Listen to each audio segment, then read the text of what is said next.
You can't assume that everybody knows everything. If you assume everyone knows what you know, you're setting yourself up for the failure that your knowledge is useless, which isn't true. Your information will help others. You just have to find those people. Whether you're new in the job market, comparatively inexperienced, and low on the totem pole, you have to think of the things you know as your assets so that you can remind yourself that you bring something to the table. Welcome to episode 73. You know what others don't.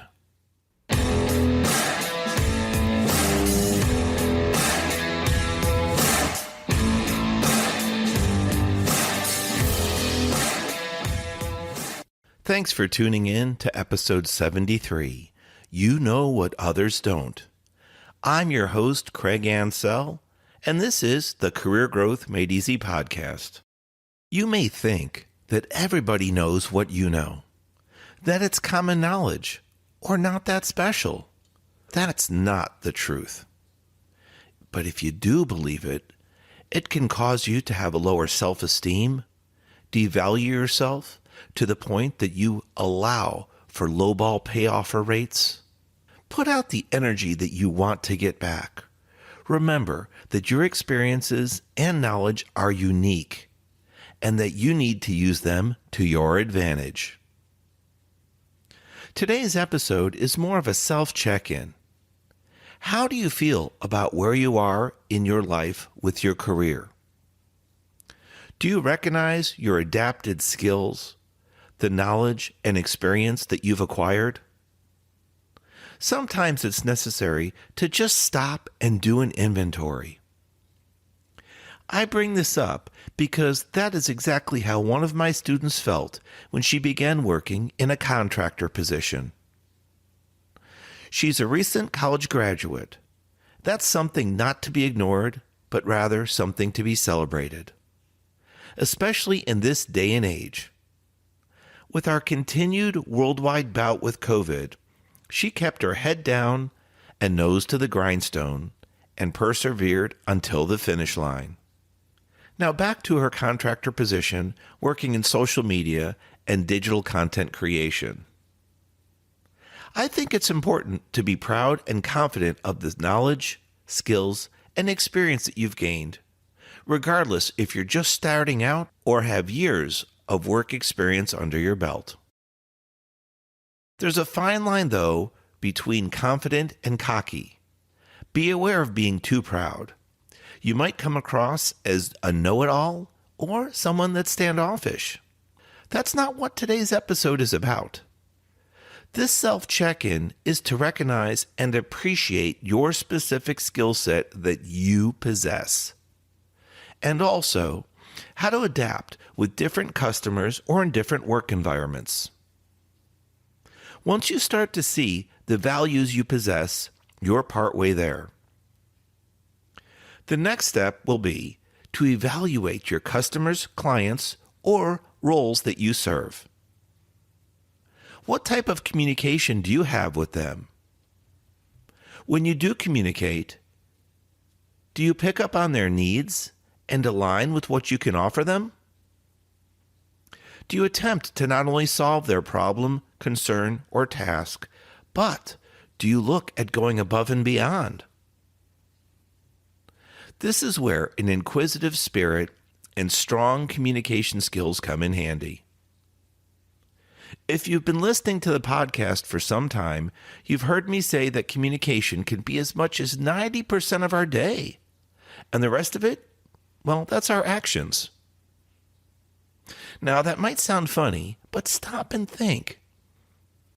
Think about the different mediums or platforms we communicate with.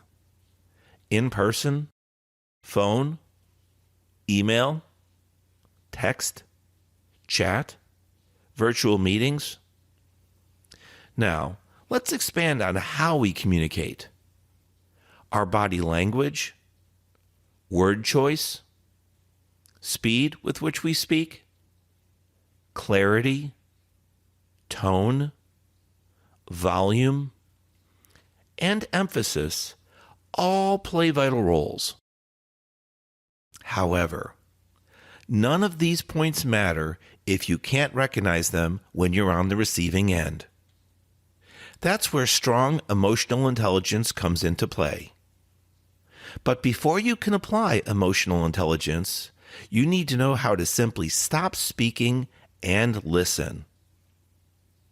In fact, I recently mentioned a famous quote from speaker and author Stephen R. Covey. Most people don't listen with the intent to understand. They listen with the intent to reply. Ouch. Sad but true, right? That's where my 3P rule comes in handy.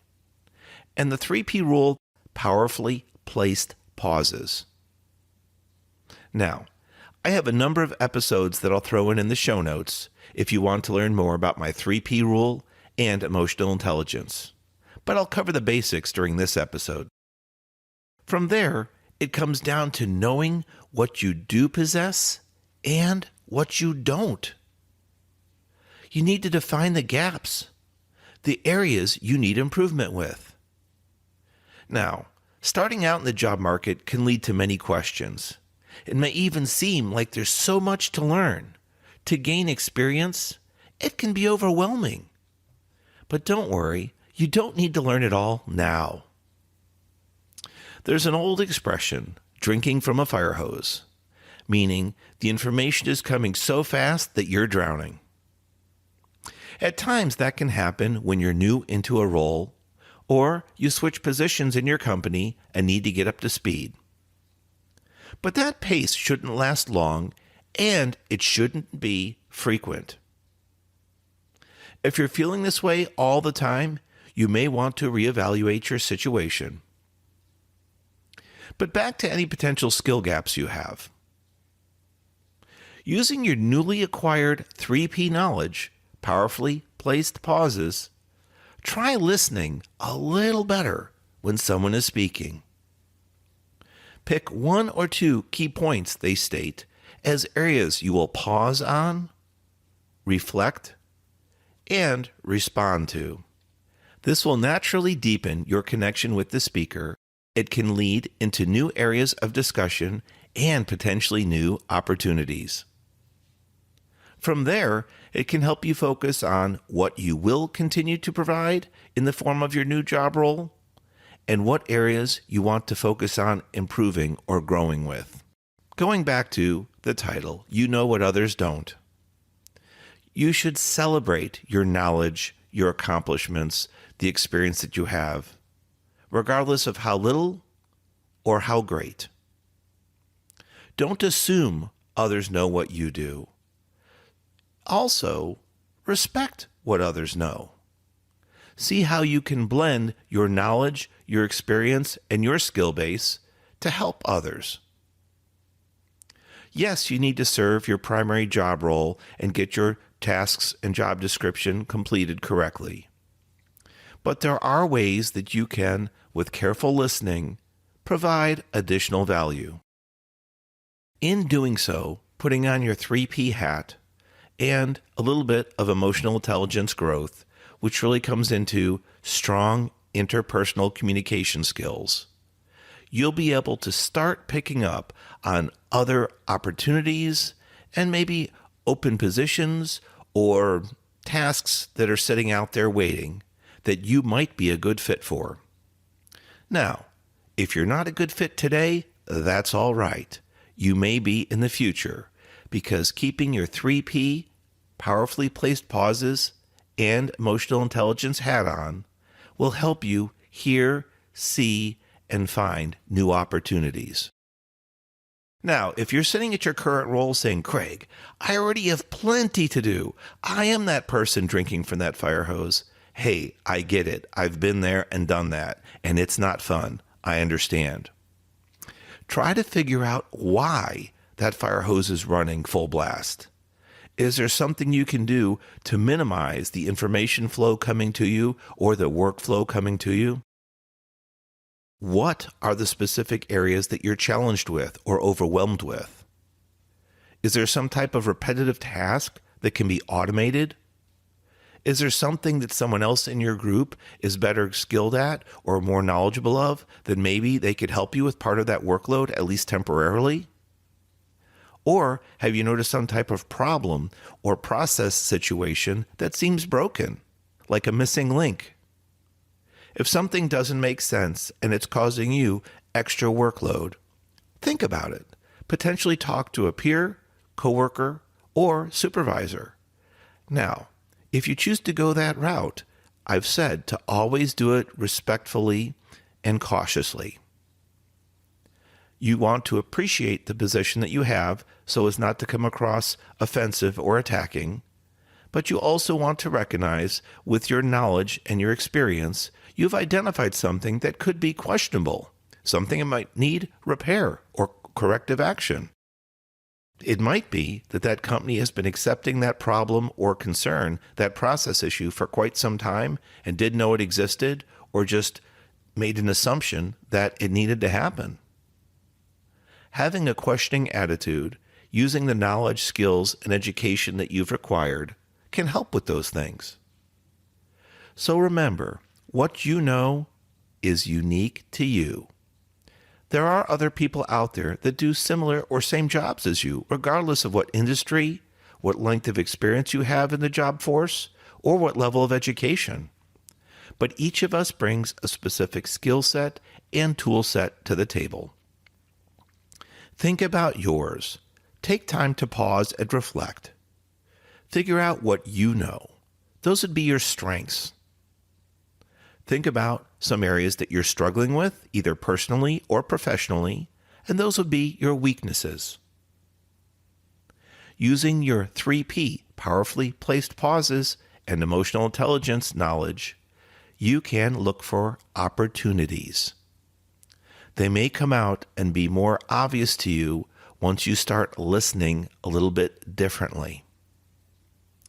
Then finally, if there's something out there that you're interested in and you'd like to apply for, one additional step you can take using your knowledge is to be cautious of any potential threats.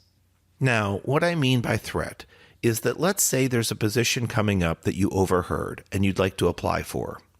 Other people in your group or outside your company may apply for that position. They're threats to your potential promotion path. So, think about what others may have in the sense of skills and knowledge. See what areas you need to strengthen.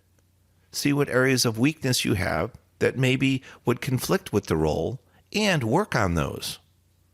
One thing I tell people, especially when they prepare for interviews, is we all have strengths and we all have weaknesses, at least one. When you go into an interview, if they ask you to list a weakness and you smugly say, I don't have any, or I'm not aware of any, that's usually a deal breaker because you might be too blind or ignorant to see the fact that you have weaknesses. And that, in fact, would be one of them. Not knowing that you have weaknesses is a weakness. In closing, regardless of where you are in your walk of life, this is just a gentle reminder. Value the skills, knowledge, and experience you have, regardless of where you are in your career path. Remember, you know what others don't can be a truly great statement. Learning to communicate better can help you grow emotionally and in your career path. Thank you for listening to the Career Growth Made Easy podcast. I've been your host, Craig Ansell, and this is episode 73 coming to a close. You know what others don't.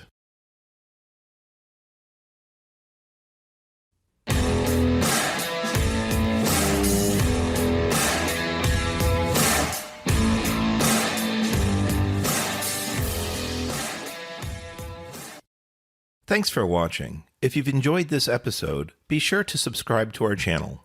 New episodes every Monday. In the meantime, why don't you follow us on social media at Craig Ansell on Facebook, LinkedIn, and Instagram. To book a coaching appointment, download our free guides, or join our email list, check out the links in the description below.